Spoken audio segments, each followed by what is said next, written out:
আপনি আপনার ইউটিউব চ্যানেলটাকে কীভাবে মনিটাইজ করবেন ভাবছেন? একদম সোজা নিয়ম। প্রথমে আপনাকে অর্ধেক মনিটাইজ করতে হবে, তারপরে সম্পূর্ণটা মনিটাইজ করতে হবে। প্রথমে দেখতে হবে যে প্রথমে মিনিমাম 500টি সাবস্ক্রাইবার আপনাকে লাগবে এবং শর্ট ভিডিও করলে 3M মানে 30 লাখ ভিউজ লাগবে, এবং যদি লং ভিডিও করেন তাহলে আপনাকে 1000 ওয়াচ টাইম কমপ্লিট করতে হবে।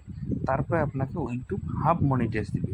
এর থেকে আপনি শপিং, মেম্বারশিপ এগুলোর থেকে ইনকাম করতে পারেন। কিন্তু সম্পূর্ণ যদি ইনকাম করতে চান তাহলে আপনাকে 1000টা সাবস্ক্রাইবার আপনাকে করতে হবে, এবং যদি আপনি লং ভিডিও করেন তাহলে 4 ঘন্টা ওয়াচ টাইম, এবং এছাড়াও যদি শর্ট ভিডিও করেন তাহলে আপনাকে দিতে হবে হচ্ছে 10 মিলিয়ন, অর্থাৎ 10 লক্ষ।